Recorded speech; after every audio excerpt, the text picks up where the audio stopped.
Université de la Terre à l'UNESCO, c'est une initiative, c'est un rassemblement. On a aussi des dirigeants, des entrepreneurs, des citoyens, des ONG. Et notre rôle, c'est vraiment de tisser ce lien indispensable, à la fois entre les générations, à la fois entre les univers professionnels. On est trop content d'être ici, c'est une super opportunité. La tâche devant nous est immense. Repenser l'ensemble de nos manières d'exister, de vivre, de consommer face à l'effondrement du vivant. Premier utilisateur de l'eau dans le monde, et il faut tous qu'on le comprenne ici, avant l'homme et avant son économie, c'est le vivant. Et il faut absolument laisser cette eau disponible dans nos rivières pour qu'ensuite vous puissiez avoir quelque chose à manger dans votre assiette.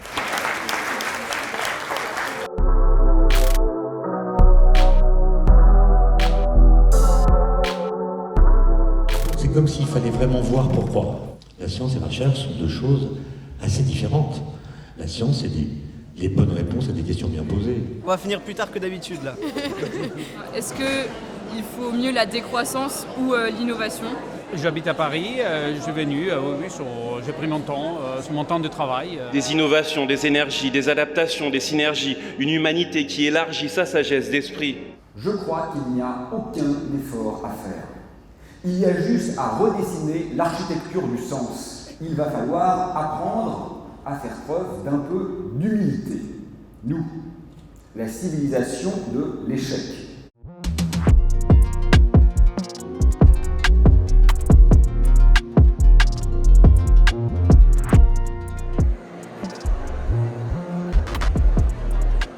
Quelles actions exactement est-ce qu'on pourrait entreprendre pour justement pas rester tétanisé par la peur, et notamment avec l'éco-anxiété. C'est une conscience collective qu'il faut prendre et qu'on s'aide tous ensemble, qu'on ne peut pas faire les choses tout seul pour son ego.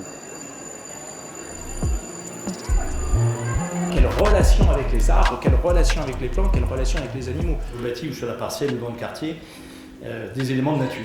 Et une petite phrase qui dit l'autre me renseigne sur ce que je ne sais pas de moi. L'effort individuel et l'exemplarité individuelle, elle est essentielle, mais ensuite il faut de la coopération. On est en train de travailler sur un projet de béton de terre qui nous permet de réutiliser tout ce que nous utilisons à l'heure actuelle. Le compte de résultat ou les finances des entreprises qui tiennent compte de ce facteur-là, celui qui aura inventé ça de manière universelle. Physical, chemical or biological characteristics of a site with the goal of returning the majority of natural function.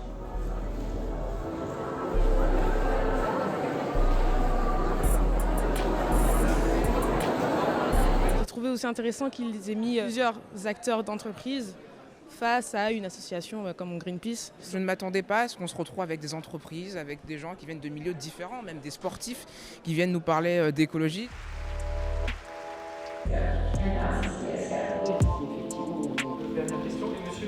Je ne veux pas de ces jobs à la con qui n'apportent rien à la société. On a passé la question du pourquoi il fallait agir, et je pense qu'aujourd'hui on est vraiment dans la question du comment. On a eu des échanges parfois un peu vifs entre certaines entreprises et certains représentants d'ONG, mais c'est de la confrontation, de l'échange aussi, ça peut faire avancer les structures. L'eau, la terre, le feu et l'air. Les Chinois ont aussi le métal. On est en train de commettre notre suicide. Je suis optimiste parce que je suis convaincu qu'on court la catastrophe. Et qu'après chaque catastrophe, il y a une renaissance. Cette table ronde était particulièrement intéressante et inspirante, avec des regards et des expériences très très différentes. Je pense que c'est très important de toujours se ménager deux types de cercles.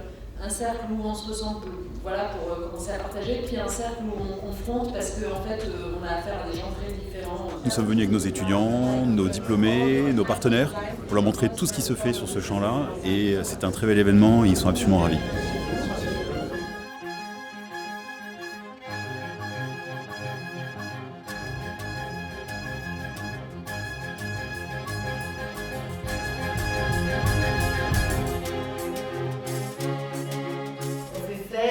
Ce qu'on veut, à qui on veut, dès lors qu'on le met dans un climat de peur. Dans 80 ans, tous autant qu'on est là, c'est fini. Il n'y aura plus personne sur cette terre de ceux qu'on est là.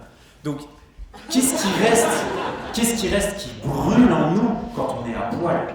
Qu'est-ce qui reste quand on est là face au vide de déclarer sa flamme à quelqu'un, prendre un nouveau job, se lancer dans une expérience nouvelle? Parce que le monde a besoin de ça. Et la joie, elle a ce truc hallucinant, c'est qu'on croit que ça nous appartient. Mais en fait, c'est un message qui dit, vas-y, le monde en a besoin. Quand j'ai le choix, je choisis le chemin de la joie. Et si j'arrive pas à la trouver, je m'y efforce d'un point de vue très intime, mais relié par tous les gens qui étaient dans cette salle. Vu tout ce qui se passe, tout ce qu'on entend, c'est presque être résistant, être révolutionnaire que d'être joyeux.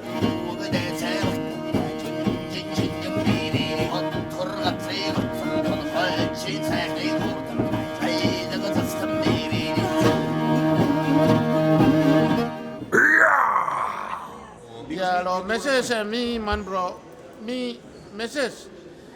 History bro, me, man, brother, bro, diwai, brother, bro, man, right past them or diwai, right past them. History bro, tungkunan bro, me, put him dishalana.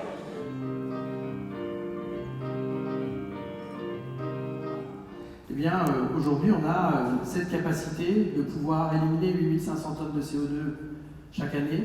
Doit pouvoir dégager un temps citoyen pour que ce temps, je puisse l'allouer à une capacité de participer aux affaires publiques. Je suis ravi de se retrouver quand même dans cette maison du monde. Des hommes et des femmes qui sont tous convaincus, qui ont déjà une sensibilité, mais de se retrouver par moments, d'avoir l'impression d'être moins seuls. Chacun d'entre nous réagir et faire son petit grain de sable. L'alimentation est une merveilleuse manière de découvrir le monde, de découvrir l'autre et la notion du partage.